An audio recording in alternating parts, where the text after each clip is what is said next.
Headline sponsored by Bhuttico Kullu shawl.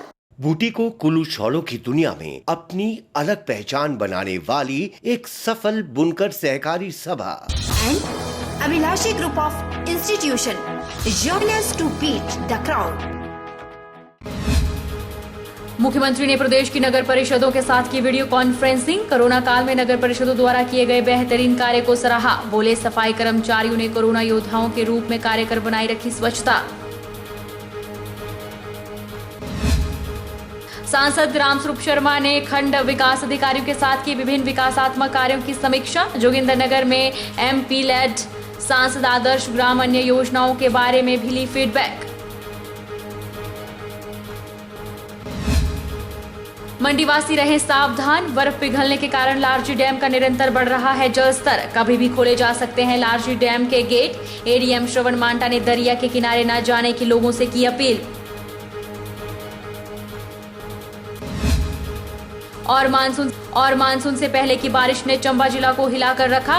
होबारडी खड्ड में आए उफान में 4 बच्चे बहे। काफी देर तक मौत से जंग के बाद सभी बच्चों को निकाला गया। नमस्कार, आप देख रहे हैं एचपी 24/7। मैं हूं जनीशा। कोरोना काल में हिमाचल प्रदेश सरकार के द्वारा प्रदेश में अनलॉक पार्ट 1 लागू किया गया है ताकि आर्थिक गतिविधियों के साथ आम जिंदगी पटरी पर लौट सके और प्रदेश की आर्थिक स्थिति में थोड़ा सुधार हो सके। वहीं इन दिनों हिमाचल प्रदेश मुख्यमंत्री जयराम ठाकुर कोरोना काल के इस दौर में सूचना प्रौद्योगिकी के माध्यम से जनप्रतिनिधियों से संवाद कर रहे हैं और फीडबैक ले रहे हैं। इसी कड़ी में मुख्यमंत्री जयराम ठाकुर ने शुक्रवार को प्रदेश की नगर परिषदों के प्रतिनिधियों से वीडियो कॉन्फ्रेंसिंग के माध्यम से संवाद किया और वर्तमान परिस्थितियों पर विस्तार से चर्चा की। मुख्यमंत्री जयराम ठाकुर ने नगर परिषदों के प्रतिनिधियों को संबोधित करते हुए कहा कि नगर परिषदों ने कोरोना काल में बेहतरीन कार्य किया है और सफाई कर्मचारियों ने प्रदेश में लागू कर्फ्यू के दौरान कोरोना योद्धाओं के रूप में प्रदेश को स्वच्छ और स्वस्थ बनाने में महत्वपूर्ण योगदान किया है। जितने भी लोग बाहर से आ रहे हैं, जिनको हम होम क्वारंटीन किए हुए, उसमें आप सबकी एक बहुत महत्वपूर्ण भूमिका है कि आप होम क्वारंटीन के नियमों का पालन कर रहे हैं, ठीक प्रकार से घर में रह रहे हैं और उसका पालन नहीं कर रहे हैं। तो सारी बात लेकर के मैं चाहूंगा कि उसमें भी आप लोग अपनी भूमिका निभाने के लिए आगे बढ़े। इस बीच में जो सारा दौर रहा, हमने तय किया कि कोई आदमी हिमाचल प्रदेश में भूखा नहीं रहना चाहिए। उसके लिए आप सब लोगों ने सहयोग किया। जहां जहां आप लोगों को कहा गया, जहां जहां पे आप लोगों को लगा कि ये गरीब आदमी है, इसको जो है वो इस वक्त राशन देना चाहिए, राशन नहीं है तो उसको भोजन देना चाहिए, तो आपने वो सारी मदद की। सैनिटाइज करने की दृष्टि से आप लोगों ने अपने अपने नगर परिषदों में, नगर पंचायतों में, कॉर्पोरेशन में, अपने अपने वार्ड में बहुत अच्छा काम किया है। बहुत कठिन काम था उस वक्त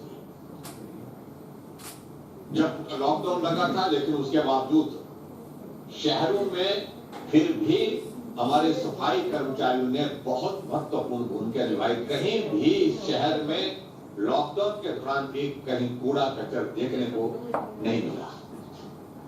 अपने जीवन को एक तरह का मैं कह सकता हूँ कोरोना वॉरियर्स के रूप में उन्होंने काम किया। जीवन को संकट में डाल करके भी उसने काम किया। उसके लिए भी मैं आप सबको बहुत बहुत बधाई देता हूँ। सांसद रामस्वरूप शर्मा ने जोगिंदरनगर विधानसभा क्षेत्र के तहत खंड विकास अधिकारी कार्यालयों के माध्यम से चल रही MP लेड सांसद आदर्श ग्राम योजना सहित अन्य विकासात्मक परियोजनाओं की समीक्षा की।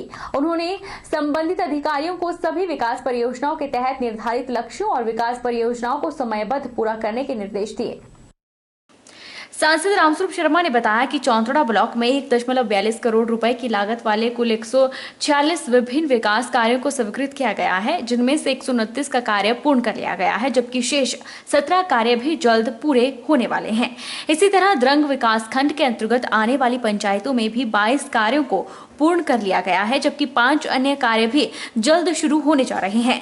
सांसद आदर्श ग्राम योजना के तहत गोद लिए सिमस गांव की समीक्षा करते हुए उन्होंने बताया कि विभिन्न योजनाओं के तहत कुल 38 विकास कार्य शुरू किए गए हैं, जिनमें से 26 कार्यों को पूरा कर लिया गया है, जबकि 5 अन्य कार्य जल्द पूरे होने वाले हैं। उन्होंने संबंधित अधिकारियों को इन सभी विकास परियोजनाओं को समयबद्ध पूरा करने के निर्देश दिए। जोगिंदर विधानसभा क्षेत्र के विकास कार्य जो निर्माणाधीन है उसका शुभारंभ होना है। अब उनके बारे में विस्तार से आज चर्चा हुई और वो कार्य जल्दी पूरे हों। जो जो दिक्कतें थी, कोई शिलान्यास होने, कोई उद्घाटन होने, कोई काम रुके पड़े हैं, वो तुरंत शुरू हों, ऐसे मैंने आग्रह किया, आदेश दिया है। एसडीएम जोगिंद्रनगर थे, डीएफओ थे और डॉक्टर जो पशु औषधालय जोगिंद्र के इंचार्ज हैं वो थे, ताकि ये विकास कार्य रुके ना और वो तुरंत को गति मिले, ऐसा आज तय हुआ। बिलासपुर के कदरौर के साथ लगते हरिजन बस्ती कदरौर का एक शिष्टमंडल पूर्व विधायक बंबर ठाकुर के नेतृत्व में पुलिस अधीक्षक दिवांकर शर्मा से मिला और उन्हें ज्ञापन सौंपा। गांव के 2 व्यक्तियों ने हरिजन बस्ती को जाने वाले शताब्दियों पुराने रास्ते को उखाड़ दिया और उस पर अपना कब्जा जमा लिया, जिस कारण ग्रामीणों को अब अपने घरों को आने जाने में भारी कठिनाइयों का सामना करना पड़ रहा है। वहीं पूर्व विधायक बंबर ठाकुर ने कहा कि कथित आरोपी भाजपा का एक बड़ा नेता है, जिस कारण प्रशासन उन पर कोई भी कार्रवाई करने से कतरा रहा है और अगर पुश्तैनी रास्ते को खुलवाने में प्रशासन असफल रहा तो वे अनिश्चित काल के लिए धरना प्रदर्शन करने पर विवश होंगे। भारतीय जनता पार्टी के सदर चुनाव क्षेत्र के पूर्व मंडलाध्यक्ष जिंदू राम ने हरिजन आबादी का जो हमारा गांव है कटवाड़ बस्ती कंदरौर में, उनके 200 साल पुराने बने हुए रास्ते को रातों रात गैंतियों से उखाड़ दिया और इन्होंने अभी पुलिस अधीक्षक महोदय को एक दरख्वास्त दी है कि हमारे रास्ते को 24 घंटे के अंदर अंदर बनवाया जाए और ये डीसी महोदय को भी लिखी है।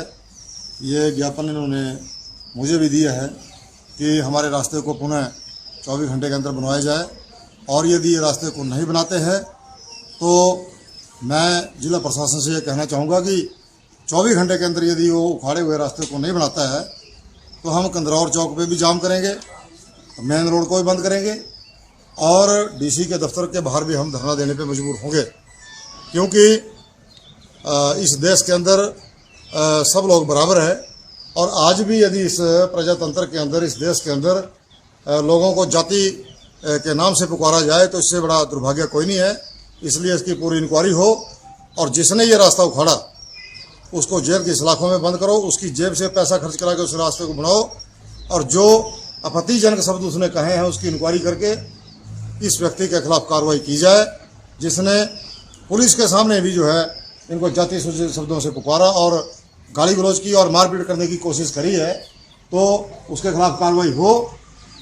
कल को कोई लॉ एंड ऑर्डर की प्रॉब्लम ना आए, इसलिए हम बार बार आग्रह कर रहे हैं कि पुलिस प्रशासन, जिलाधीश महोदय और सरकार इस पे उचित कार्रवाई करे, कानूनी कार्रवाई करे और लोगों को, हरिजन लोगों को न्याय दिलाए। मंडी जिलावासी ब्यास तट पर जाने से परहेज करें। अतिरिक्त जिला मजिस्ट्रेट श्रवण मांटा ने बताया कि गर्मी के मौसम के दौरान पहाड़ों पर पड़ी बर्फ पिघलने के कारण लार्जी डैम का जलस्तर निरंतर बढ़ रहा है। उन्होंने बताया कि भाखड़ा ब्यास मैनेजमेंट बोर्ड ने जानकारी दी है कि बढ़ते जलस्तर के कारण डैम के गेट कभी भी खोले जा सकते हैं। एडीएम ने लोगों से अपील की है कि दरिया के किनारे न जाएं और पूरी एहतियात बरतें ताकि किसी भी प्रकार का कोई हादसा न हो।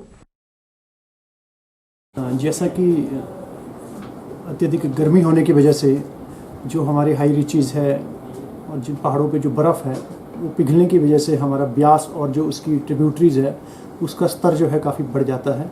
इसकी वजह से जो हमारा फ्लो है रिवर में वो बढ़ता है, तो लार्जी जो हमारा डैम है ये जो है इसमें पानी इकट्ठा होकर जो है एक हमारा अब जो है हाई फ्लो लेवल तक जो है पहुँच जाता है। तो इसमें लार्जी डैम अथॉरिटीज़ की ओर से भी हमें एक अलर्ट आया है कि अब उनका जो डैम है वो हाई फ्लो लेवल तक पहुंच चुका है, तो इसी कभी भी जो है उससे जो है जो गेट से उसके जो है खोले जा सकते हैं। तो इसीलिए हमने विभिन्न माध्यमों से जो है सूचना जो है सभी पंचायतों को दे दी है और इसके माध्यम से मैं लोगों से ये गुजारिश करूँगा कि कृपया अगले 2-3 दिनों में ब्यास के जो नदी है इससे जो है इसके किनारों से थोड़ा दूर रहें, क्योंकि कभी भी जो है जो डैम है उसके जो है गेट्स खोले जा सकते हैं ताकि किसी भी तरह का जो है जान माल का कोई नुकसान ना हो। नूरपुर ब्लॉक महिला कांग्रेस अध्यक्ष ने महिलाओं पर हो रहे घिनौने अपराध पर सरकार को घेरा। उन्होंने कहा कि महिलाएं जब घर पर सुरक्षित नहीं हैं तो बाहर सुरक्षित कैसे रह सकती हैं। रोजी जम्बाल ने महिलाओं से अपील की है कि महिलाएं घिनौने अपराध की अनदेखी न करें और डटकर मुकाबला करें। नूरपुर ब्लॉक महिला अध्यक्ष रोजी जम्बाल ने कहा कि आज हमारे देश और प्रदेश में महिला उत्पीड़न की घटनाएं बढ़ रही हैं और जो काफी दुखदायी है। रोजी ने कहा कि हमारी बेटियां अपने घर में ही सुरक्षित नहीं हैं तो वे बाहर क्या सुरक्षित होंगी।